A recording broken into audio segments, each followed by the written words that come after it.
আলহামদুলিল্লাহ, আমাদের খামারের মুরগিগুলোর কিন্তু বেশ কিছু গোপন রোগ আছে।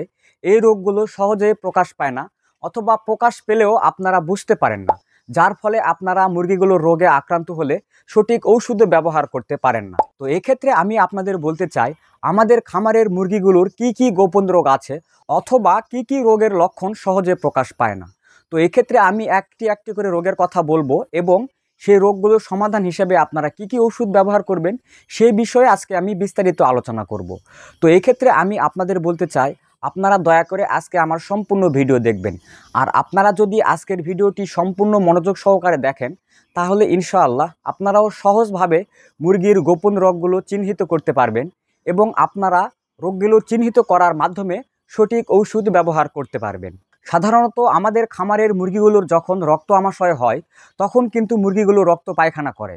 অনেক সময় আপনারা হয়তোবা জানেন না, মুরগিগুলোর যদি রক্ত আমাশয় হয়ে থাকে, অনেক ক্ষেত্রে কিন্তু মুরগিগুলো রক্ত মিশ্রিত পায়খানা করে না, কারণ মুরগির লিভারে বা মুরগির পেটের ভিতরেই রক্তগুলো জমাট বেঁধে থাকে। এক্ষেত্রে আপনারা যদি বিশেষভাবে লক্ষ্য করে দেখেন, তাহলে হয়তোবা আপনারা দেখতে পাবেন মুরগিগুলোর পা এবং বডি ক্রমশই শুকনো হয়ে আসে। আপনারা তখন চিন্তার মধ্যে পড়ে যান যে আমাদের মুরগিগুলো কেন শুকনো হয়ে যাচ্ছে। তো এক্ষেত্রে আমি আপনাদের বলবো, হঠাৎ করে যদি দেখেন আপনাদের মুরগিগুলোর পা এবং বডি শুকনো হয়ে যাচ্ছে, সে সময় আপনারা একটি বা দুইটি অসুস্থ মুরগি জবাই করে মুরগির লিভারে চেক করে দেখবেন রক্ত মিশ্রিত পায়খানা অথবা রক্ত ঠিক এইভাবে জমাট বেঁধে আছে কিনা।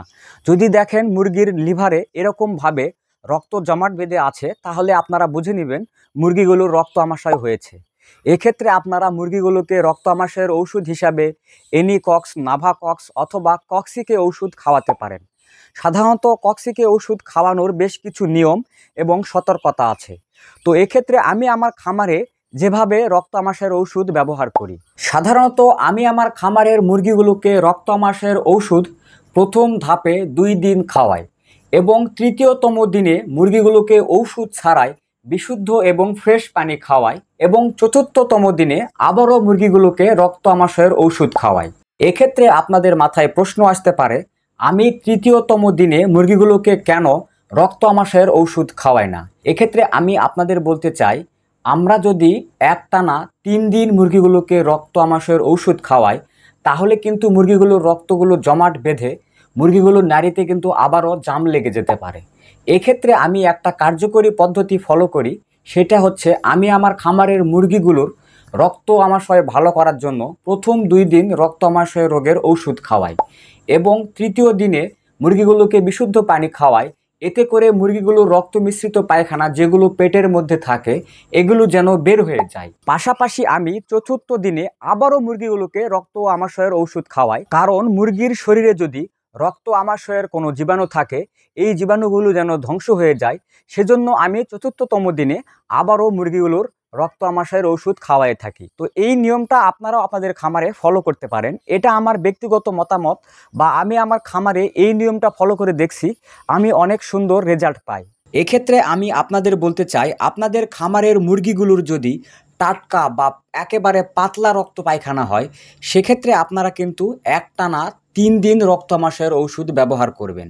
আর আপনাদের খামারের মুরগিগুলোর যদি নাড়িতে রক্ত জমাট বেঁধে থাকে, সেক্ষেত্রেই কিন্তু আমার দেখানো নিয়মটা আপনারা ফলো করবেন। এছাড়াও আপনারা অনেক সময় লক্ষ্য করে দেখবেন, আমাদের খামারের মুরগিগুলোর হঠাৎ করে দেখবেন পাগুলো শুকনো হয়ে যাচ্ছে। এক্ষেত্রে আপনারা হয়তোবা মনে করেন আমাদের খামারের মুরগিগুলোর হয়তোবা মাল্টিভিটামিনের অভাব হয়েছে।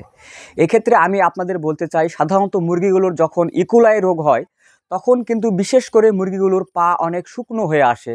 মুরগিগুলোর পা এতটাই শুকনো হয় যে মুরগিগুলো সঠিকভাবে দাঁড়াতেও পারে না। তো এক্ষেত্রে ইকুলাইয়ের বেশ কিছু ঔষধ আছে। আপনাদের যদি ঔষধগুলোর নাম সম্পর্কে অথবা ঔষধ ব্যবহার সম্পর্কে কোনো প্রশ্ন থাকে, তাহলে অবশ্যই আপনারা আমার ভিডিওতে কমেন্ট করবেন, আমি সঠিক ঔষধ বলে দিব। আশা করি ভিডিওটি আপনাদের একেবারে পানির মতো সহজভাবে বোঝাতে পেরেছি। মুরগি পালন সম্পর্কে প্রতিটা ভিডিওয় আমি অনেক সহজভাবে বোঝাই। সেজন্য আপনারা চাইলে খামার বাড়ি ইউটিউব চ্যানেল ভিজিট করে মুরগি পালন সম্পর্কে বিস্তারিত ভিডিওগুলো দেখে নিতে পারেন। আর আপনারা যদি খামার বাড়ি ইউটিউব চ্যানেলে ভিডিওগুলো দেখে নেন, তাহলে ইনশাআল্লাহ আপনারাও কিন্তু একজন সফল খামারি হতে পারবেন। আপনারা যদি আজকের ভিডিও থেকে কোনো কিছু শিখতে এবং জানতে পারেন, তাহলে অবশ্যই প্রতিদান হিসাবে আপনারা আমার ভিডিওতে লাইক, কমেন্ট অথবা সাবস্ক্রাইব করতে পারেন। কারণ আমি মুরগি পালন করে করে আমার বেশ কিছু অভিজ্ঞতা হয়েছে, আর আমি আমার এই অভিজ্ঞতাগুলোই খামারবাড়ি ইউটিউব চ্যানেলে প্রতিনিয়ত শেয়ার করে থাকি। আর আপনারাও যদি খামারবাড়ি ইউটিউব চ্যানেলে প্রতিনিয়ত আমার ভিডিওগুলো দেখেন, তাহলে ইনশাআল্লাহ আপনারাও একজন সফল খামারি হতে পারবেন। কোথাও কোনো তথ্যগত ভুল কিংবা আপনাদের কোনো মতামত থাকলে অবশ্যই কমেন্টসে জানাবেন। আর হ্যাঁ, যদি ভিডিওটি আপনাদের ভালো লেগে থাকে তাহলে অবশ্যই আমার জন্য দোয়া করবেন। আর আপনারা চাইলে খামারবাড়ি ইউটিউব চ্যানেল সাবস্ক্রাইব করতে পারেন।